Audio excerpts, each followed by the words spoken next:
Are you ready for next level growth in your business? Welcome to the Lindsey Anderson Show, where we pull back the curtain on the exact strategies, tools, and mindsets that build million-dollar empires. If you're hungry for more time, more freedom, and a whole lot more impact, you've come to the right place. Buckle up, because we're about to ignite your business journey. Now, here's Lindsey.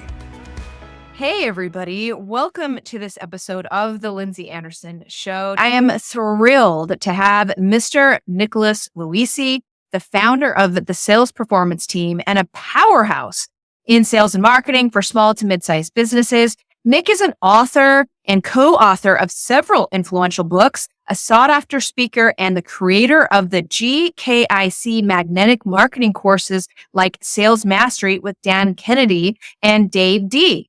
He's contributed to No B.S. Guide to Direct Response Marketing, Magnetic Marketing, and the No B.S. Letter, and has taught as an adjunct professor at North Park University in Chicago. Nick's expertise is all about building high-impact sales teams and sustainable systems for lasting success. Welcome, Nick.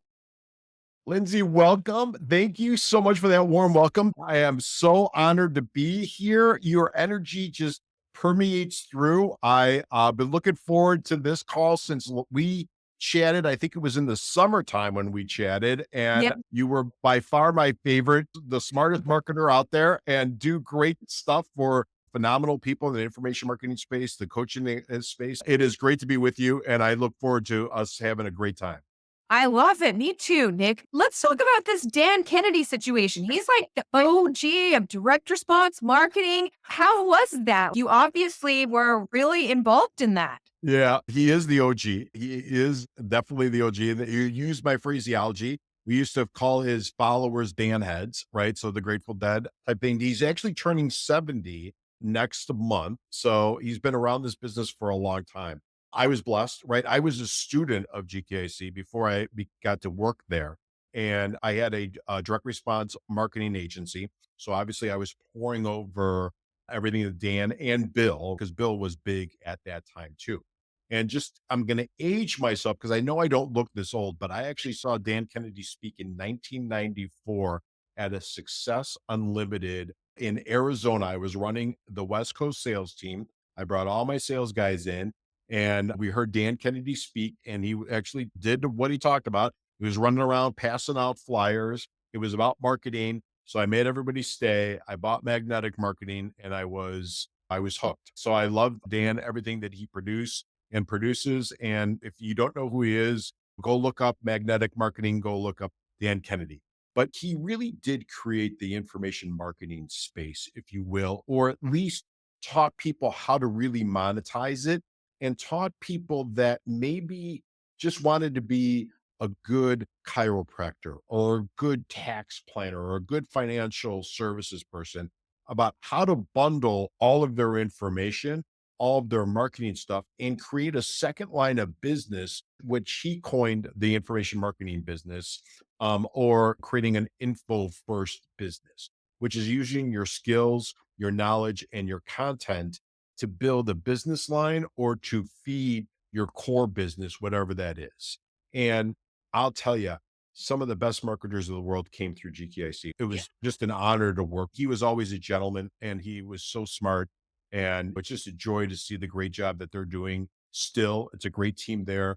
Darcy Juarez, who's one of the sharpest marketers out there and a great person.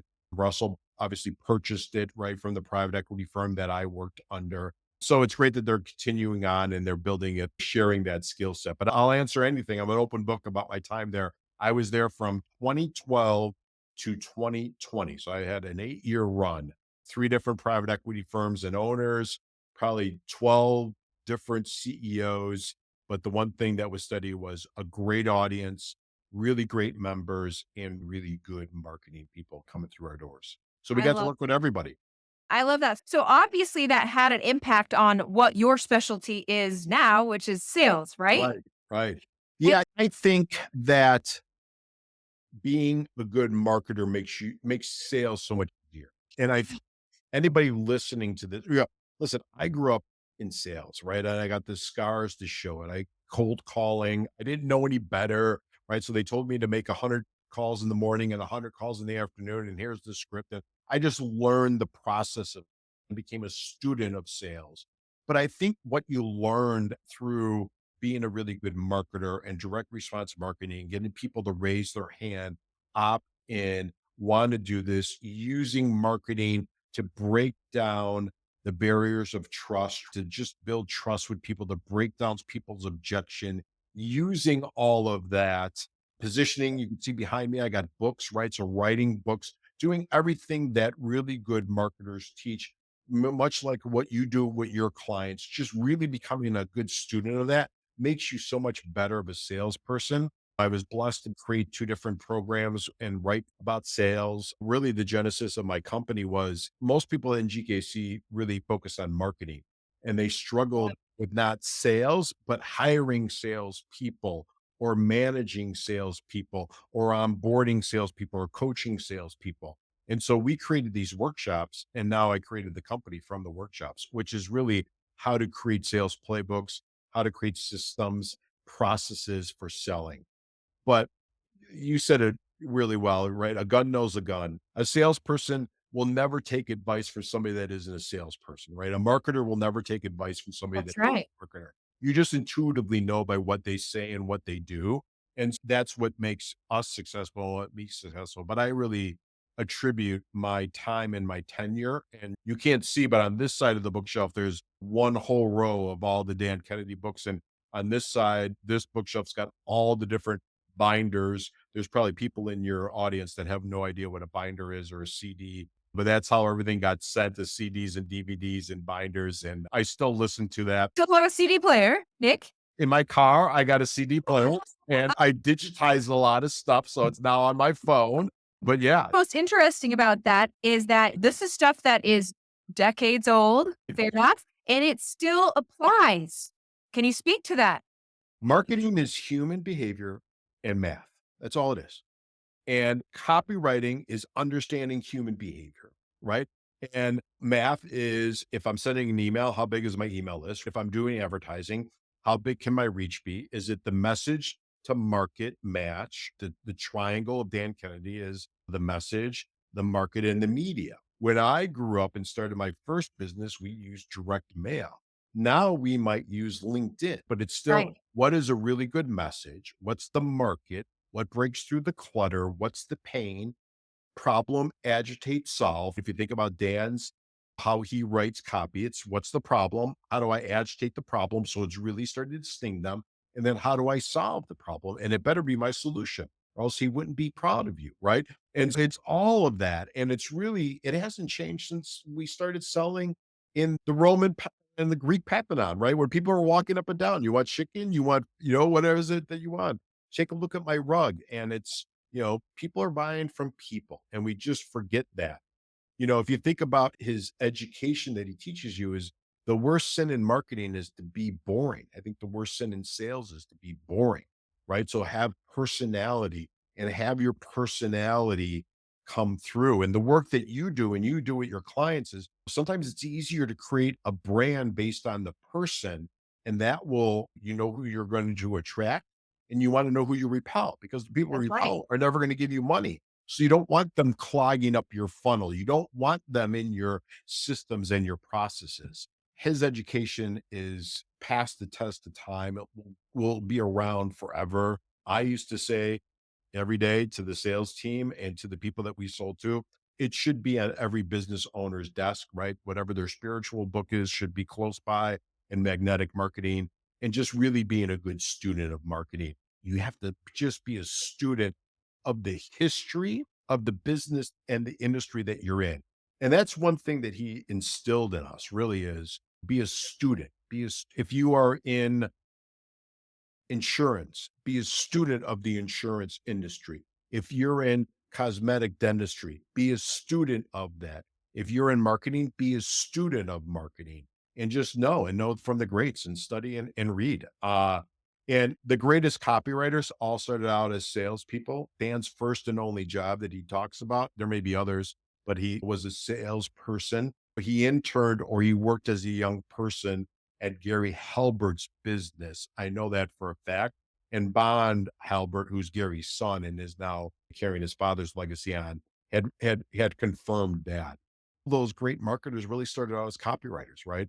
And before that, they started out as salespersons, and they just knew how to build rapport. And then they said, I don't like people, right? Dan doesn't really like people. He does, but he pretends he doesn't. Yeah. So the work that you do on ads that are well written, and email systems and funnels that are well written, all starts with really good copywriting, all starts with really good messaging to attract and repel, right? Attract the right people, repel the people that I don't want. Usually people with no money aren't going to be good students, aren't going to follow through, aren't going to be a good testimonial for me. I don't want to be talking to those people. I want to be focusing on everybody that I get put into my funnel that is the right person that can buy my products and services.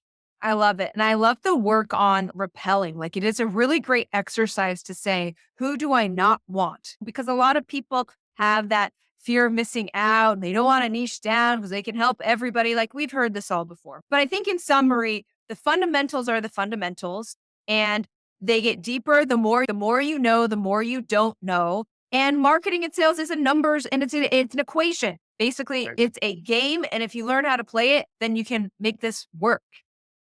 Yeah, you summed it up so well. I do a lot of work just like you with small business owners, mid-sized business owners, solopreneurs, or people with staffs of 50. And they all will say, everybody's my client or Yeah. everybody's my prospect. And you're like, I heard okay, well, first that. off, we're going to go broke because we can't afford to market to everybody. That's right. And you can't sell to everybody. So that's the hardest part that you get to them.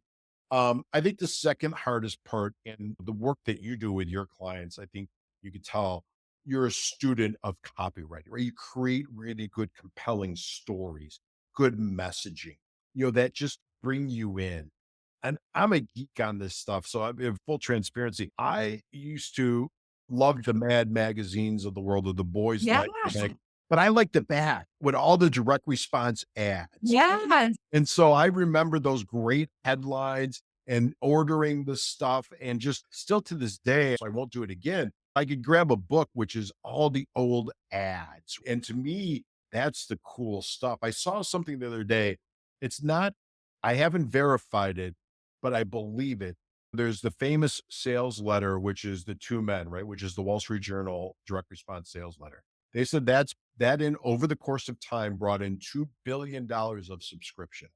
Wow. Can you imagine being a copywriter that wrote one letter that brought in $2 million of revenue? Hopefully the guy and his family got a piece of that, right? But it's a story, right? And for those that are listening, you could Google the two men letter from the Wall Street Journal, and it will teach you how to write a compelling story and how to keep the reader through, or the listener through, or the video watcher through, right, in this day and age.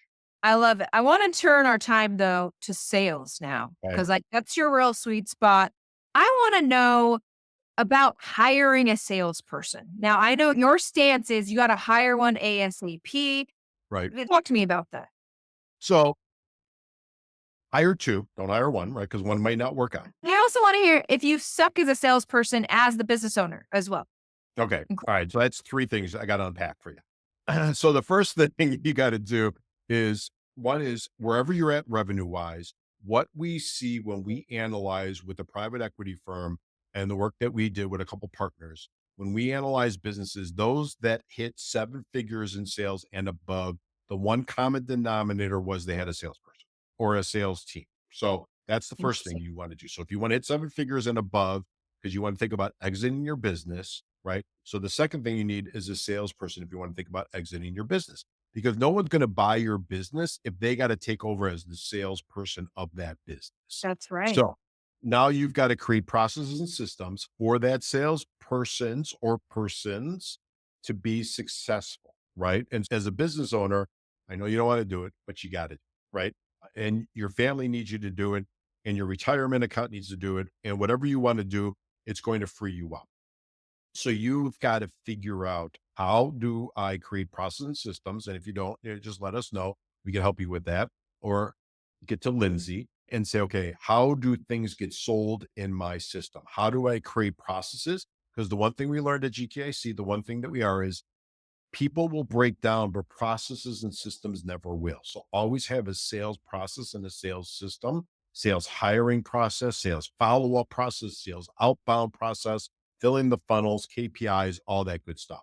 Many times business owners that we deal with will say, oh, I hired him, it didn't work. Well, you hired him and you set him up for failure. So it's your fault, not their fault. So we got to create this, right? So if we were buying a franchise, i.e. McDonald's just wouldn't say, see ya, pick your spot. Best of luck to you. Send us 5%.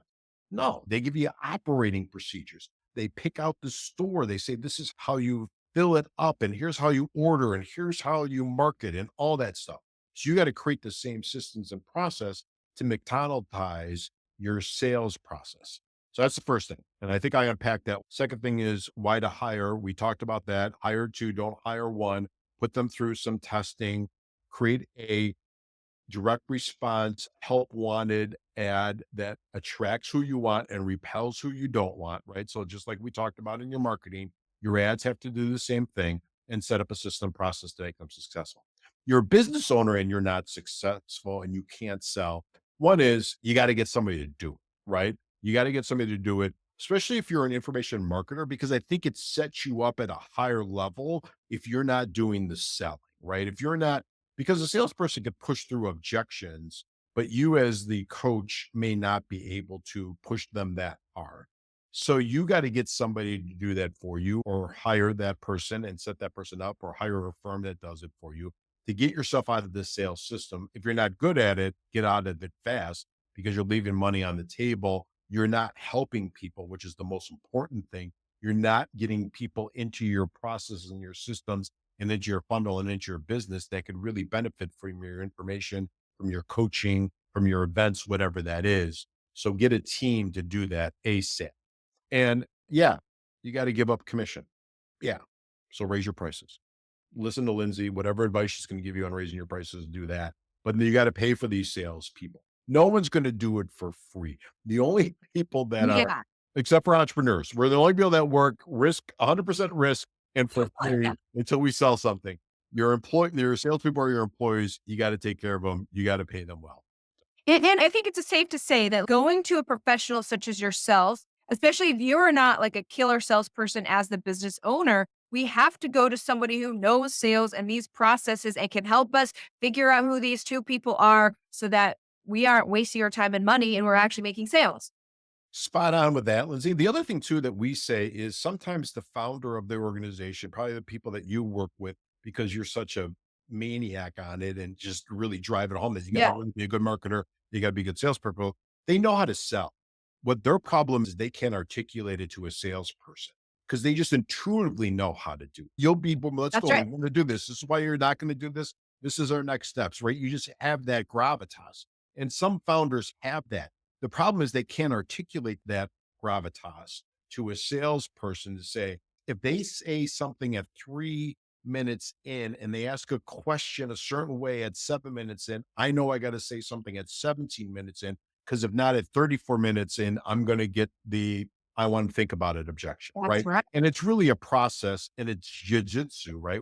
It's a dance, right? We know we got to do it, but business owners that are good at sales intuitively know how to do it. We have to distill all that and put it in a system and a process. So now we could train up a not as good salesperson, right? That and have a process and a system so they're successful. I love that. And in general, the benchmarks are that the business owner is going to close more sales than somebody that you Sure. hire. Can you speak Sure. to that? Oh, yeah, of course, because the business owner is the business owner, right? Especially if you're an information marketing business or a coach consulting business, there's a star up, right? That they're, oh my gosh, I'm speaking to the person Right. that's going to coach me. I'm speaking to the person that created this system and the process that I'm going to follow that's going to get me the X that I need, whether it's pain or pleasure. So, of course, they're going to be better just because they know it. But you can only do so many one-on-one sales calls, right? As a business owner. And you also have to fit that in with your strategic planning and your fulfillment and your coaching calls. And you're working with your advisors like Lindsay and her team, right? So you only have so many hours in the day. So how do we raise your revenue? One is we got to raise your prices. Two is we got to get better marketing, like with what Lindsay and her team does for you. And three is we need salespeople to take care of those leads and move those leads through. And so, of course, it's all going to work out because that's the way business grows, by having really good marketing, really good conversion, whether it's conversion or sales. If sales is a dirty word, then call it conversion. I don't care. It's just money in the bank, right? So you just got to figure out how do you do that and what process place to do it. I love that. Do you have so is your biggest piece of advice for hiring those two salespeople is to hire somebody like you who knows what to look for? Or is there a place I can go find? Do you have any tips for finding these two amazing salespeople? It depends on what your model looks like, right? So we have clients in all different types of businesses, right? So if you're going to do what is in our industry that we're talking about with the information marketing business, coach consulting business, the high ticket closer, if you will, there's a Yes. lot of good sites out there and there's some really good guys. Zach Brown is a really good recruiter if you want to do that. Robert Posey is another really good guy. He's got a good program. It's just like a matchmaking program that I think it's called Rep Review. So there's some good stuff out there, right? You can certainly talk to us. And if they're a listener of this show and they mention you guys, we'll talk to them and help them set it up, how to do that. You just do a posting. I'm not worried about you getting applicants. I'm worried about you getting the right applicants and putting them through a process and a system.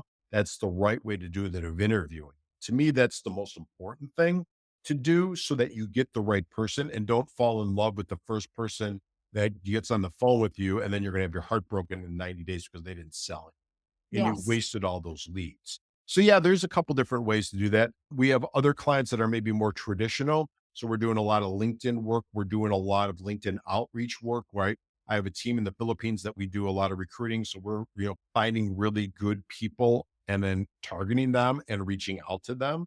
Indeed is another good way. Glassdoor is another good way, right? So there's a lot of different methodologies.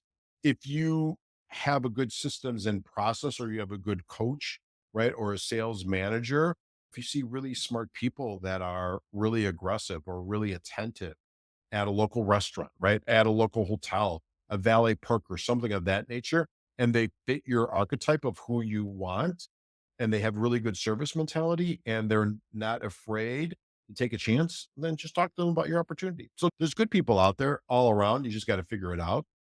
But don't fail them by not having a process and Amen. system when you onboard them. That's the most important thing. People want to be successful in their jobs. So set Yeah. them up to be successful. By telling them what to do. Yep. Let's talk about how the pandemic affected the info space. Yeah. And can you share your insights on that? Because I think we share that experience. It really changed things. It changed things for the better and now for the worse, right? Okay. It blew up the info space. We were making more money than we knew what to do within that space. Our clients were making more money because people were at the home, right? And they didn't know what to Yeah. do. And they were online and they wanted to take different skills, or maybe they wanted to try a different job, or maybe they needed some type of coaching and they couldn't do it any other way than how you and I are talking now, which is vis-a-vis Zoom or online. So the space just blew up. That brought a lot of bad characters into the space, a lot of really good marketers, a lot of bro marketers. Well, let me rent the house and I'm going to just show you That's the the right. door, right? Or I'm going to show you the rented Ferrari for the day. Or everybody was on jets, but the jets were never flying. They were just flying all the, I never understood all that. A lot of good marketers came into space. A lot of leads were flowing through. Nobody was watching the salespeople. A lot of salespeople were saying the wrong thing, promising deals Yeah. that couldn't happen, promising results that couldn't happen. A lot of people got their hands slapped on. They have to see some big names, got judgments against them, and now they don't have any money, right? Stripe accounts are shutting down. Stripe is very aggressive now. If you have clients on Yes. Stripe, if you're a coach or consultant or education, they could shut you down tomorrow and hold all of your money because of the fact that there was so many bad apples that were happening out there and there was so much money flowing around.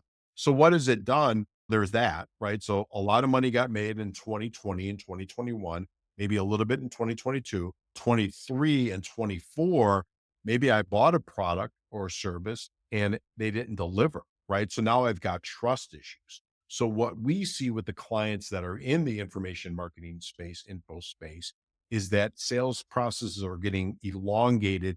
You have to have more trust in your marketing. You have to have longer warm up sequences for your leads because we're in an absence of trust, right? We are in an absence of trust.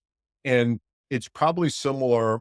I was in this space a little bit in 2008, right? In 2009 and 10, when the money wasn't flowing. It's probably similar with the elongation. Money is still around, but people are holding on to it and they really want more proof, right? So you got to be doubling down on your testimonials. You have to refresh your testimonials. You have to make sure that your testimonials are modernized and speaking to what's happening today. A lot of people don't do that. They just keep on throwing up the old testimonials or sending to people and realizing that today's buyer is much different than 2020's buyer and 2021's buyer. I still love the space. It's still great. I think the work that your clients do and the people that are listening, it's the best way to fast track by getting a good coach, by buying information products. You're going to learn so much, but you got to sell to today's prospect the way that they want to be sold to. And you got to realize that we're in an absence of trust. And I don't think it's going to shake out, Lindsey. It'd be interesting if you and I spoke in 6 months. I still think we're going to be in absence of trust. I think AI is going to have Make it worse. Situation with that, because you don't know if it's a bot or somebody who knows how to use a bot. AI is now, everybody's throwing up crappy copy. It's like, what's this? You can tell it's written by a bot. And so that's going to be problematic. If you have clients that are in this space, your customer service has got to be tight. Right? So people are going to be jumping to just charge back. And credit card companies like, I ain't getting in the middle of this. I'm just giving your money back. And so your customer service has got to be crazy tight.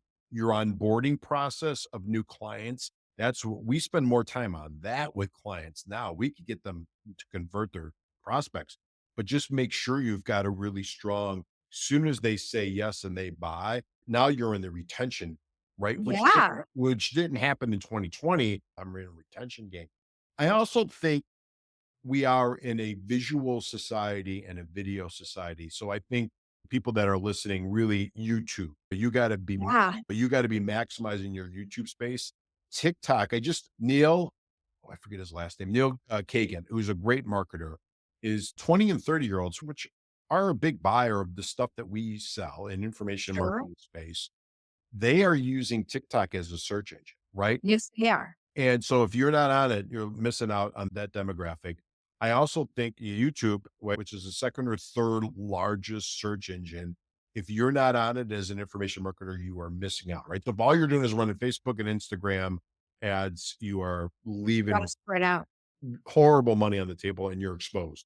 The cost per lead is going to go down now that the election, we're filming this on election eve or election day, right? That's going to go down a little bit. I still think Facebook is a great place for acquisition of customer. Instagram is a great place. You can test messaging, but you got to be on YouTube. You got to be on TikTok. A lot of marketers are testing out LinkedIn. We have some corporate type sellers that are selling information marketing to corporate type folks, and they're not used to buying it as much as, let's say, the consumer is or business owners are.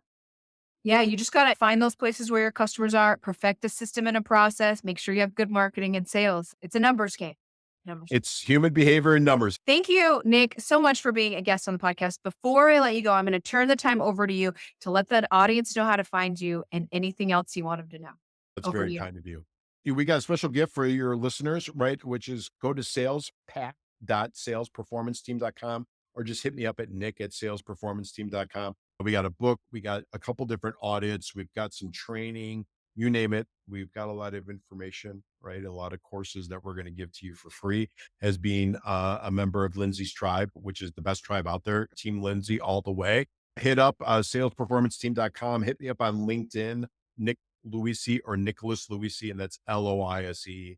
And so I'm pretty easy to find. I'm on Facebook pretty aggressively. Instagram is more private, right? But I'm still there, right? So you can still message me and see all the great pictures of all the food that my wife and I are having or the cocktails that we're having, right? Or where we're traveling to.